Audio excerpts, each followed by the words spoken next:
Salve, rapa! No vídeo de hoje, eu vou falar como os homens são completamente maldosos. Vocês vão se perguntar o porquê. Aí vem eu e toco naquele velho assunto que é a amizade entre homem e mulher. Um grande exemplo é quando a garota convida seu melhor amigo para ir em sua casa. Vamos ver? Silene, tá na hora de limpar o banheiro, minha filha. Aff, não acredito, de novo. Eu vou ligar pra aquele idiota porque eu não quero limpar o banheiro hoje, tá? Eu fiz as unhas ontem. Pronto, agora eu vou esperar aquele idiota pra vir limpar o banheiro. Sério? Não, mentira.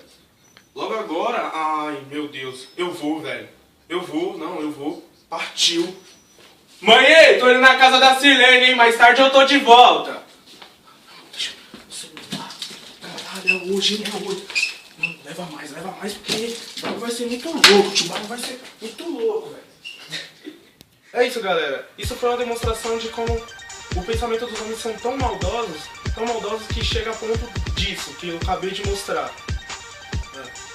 A gente não pode esquecer que as mulheres causam também muita ilusão aos homens. Depois de tudo isso, eu pude ver que a amizade entre homem e mulher é uma bela merda, é uma bosta praticamente, porque isso não funciona, porque é muito difícil, um vai acabar levando pro lado pessoal e o outro vai levar no lado da amizade, e isso estraga muito a relação entre homem e mulher. Mano, é engraçado, né? Eu tô tentando gravar, merda do cachorro latindo, barulho, som na rua, isso me deixa bravo. Mas é isso, galera, esse foi o final do vídeo. Vai sair um pouco com barulho? Desculpa, mas é isso. Esse foi meu primeiro vídeo. Se vocês gostaram, deixa aquele like bacana, assim, que vai me motivar a fazer mais vídeos. Vai me ajudar muito. E se vocês tiverem ideia, deixa aqui nos comentários ideias para vídeos novos que eu possa fazer. Não esqueça de se inscrever no meu canal, porque isso é muito importante. Se inscrever nele, porque eu vou estar postando vídeos semanais.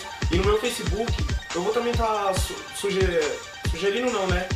Sugerindo que eu vou estar ouvindo as suas propostas também para vídeo no meu Facebook, no Twitter. Então vai estar aqui tudo na descrição desse vídeo. Twitter, Instagram, Facebook, tudo que tiver lá para vocês seguir. Orkut, MSN, Yahoo e essas outras paradas aí, que vai estar tudo na descrição. E não esqueça de seguir, galera.